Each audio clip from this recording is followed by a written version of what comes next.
We've established that something's going on. Now it's time to look in the mirror at yourself and go, so how are you doing? Have you done that yet?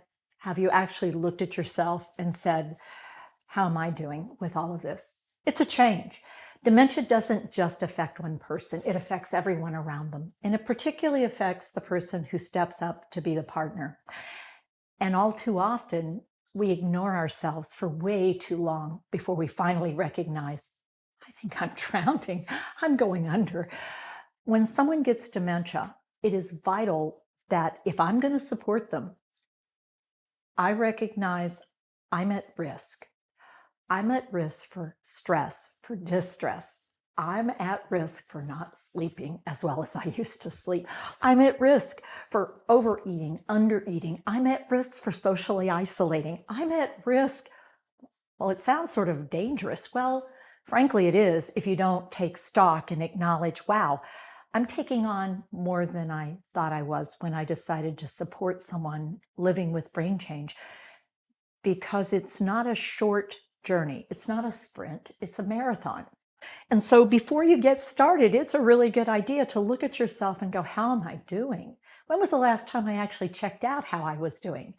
Am I aware that I'm holding my breath, that I'm waiting for the other shoe to drop, that I'm worried about what they're going to do, what they're going to say, where we're going to go, what's going to happen next? Am I living with distress? And if I am, do I know what to do about that? Well, it turns out that taking in oxygen is vital to cognitive well-being, but letting go of what you're holding on to is also vital. So when they drop the oxygen masks, if you've ever been in a plane, they talk a lot about putting your own mask on before you try to help somebody else. And they're not saying that to be nice, they're saying it because it's essential.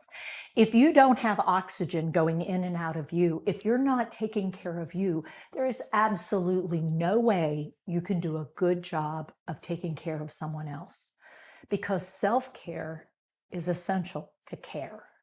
Care for yourself, recognizing human beings are built in a way that requires us to take care of ourselves. And if I want to help you, I've got to deal with me first. So are you even breathing well? Or are you going, oh, gosh, what's going to happen next? Oh, what did she do? Oh, I'm fine, I'm fine, I'm fine. Are you fine? Or are you finding it difficult to go, wow, that's a lot. Acknowledging it's a lot is a big step in the first pattern that you're going to want to follow, which is recognizing I can't just pick it up and go. I need to pick it up, take a look at it, maybe lay it back down for a minute. I'm going to have a lot of change in my life because the person's changing. And this change isn't one change and we can solidify it and be fine. It's going to keep changing. So it's going to require a lot of me if I stay in the mix. And it's going to require me to change me. And that's hard work. So we really want to work out a little bit at a time. So we're not trying to go to the gym and spend 5 hours building up muscle only to realize I'm so sore I can't move. So if you're going to be a care partner, someone who's partnering in this journey, look in the mirror and recognize I need to take care of me so I can take care of you. And that means we're going to probably have to invite others in. We're going to have to recognize sometimes I'm not the only one and I shouldn't be the only one. I've actually got to build this out a little bit. So there's more to be done. But step one, you're on a journey. Get ready. It's going to be interesting, if nothing else. Parts will be hard, parts will be fun, parts will be easy, parts will be miserable. Look at yourself and realize,